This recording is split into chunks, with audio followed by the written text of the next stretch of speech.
कहाँ गो? का है बिहनिया बिहनिया का करत हस? मोला पैसा दे देते तू। का बर का करबे? मोला खैरा कुकरा खाए के मन करत है और संग में मऊहा दारू पी लेते हो। नहीं है।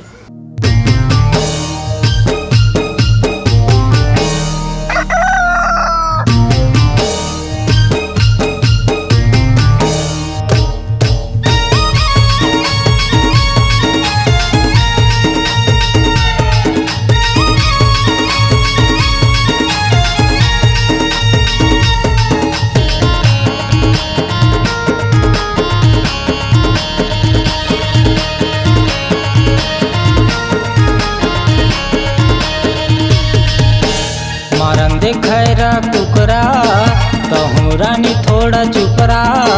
मारन दे खैरा कुकरा तहु रानी थोड़ा चुपरा। मोला खाना है कुकरा खाना है मऊहा के दारू पीना है। मोला खाना है कुकरा खाना है मऊहा के दारू पीना है।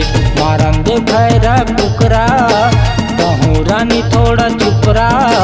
मारन दे खैरा कुकरा तहु रानी थोड़ा चुपरा।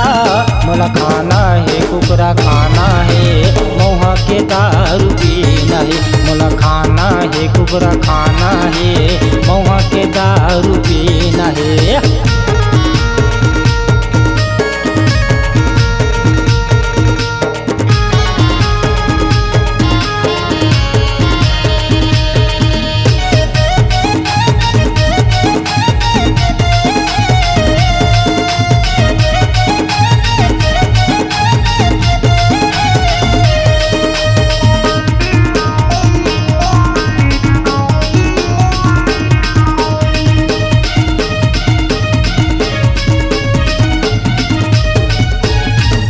मऊहा टिके नशा बरोबर मया के नशा भरे है। मया के नशा भरे है वो रानी मया के नशा भरे है।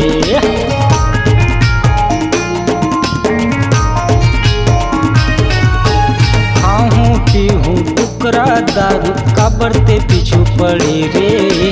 काबरते पीछू पड़े हच रानी काबरते पीछू पड़े हच। मंद तोरे होटला हर बाझने टोकना। जो मंद तोरे होटला हर बाझने टोकना।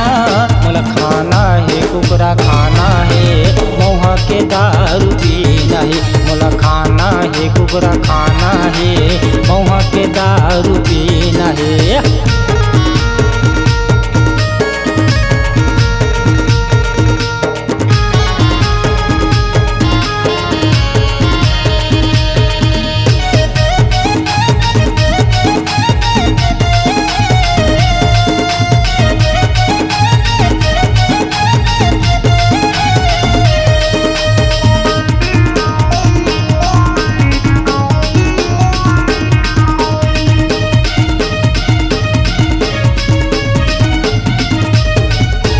नाने बिहा के तोला वो रानी झन कर नते सियानी।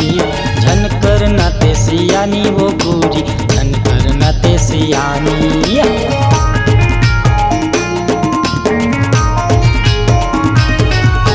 छल के नंदिया उमड़ घुमड़ के ते छल के तोर जवानी। ते छल के तोर जवानी वो गोरी ते छल के तोर जवानी। सुनता वो तोरे कोठला छोड़ देवे का वो मोला। सुनता वो तोरे कोठला छोड़ देवे का वो मोला। मोला खाना है कुकरा खाना है मऊहा के दारू पीना है। मोला खाना है कुकरा खाना है मऊहा के दारू पीना है। मोला खाना है कुकरा खाना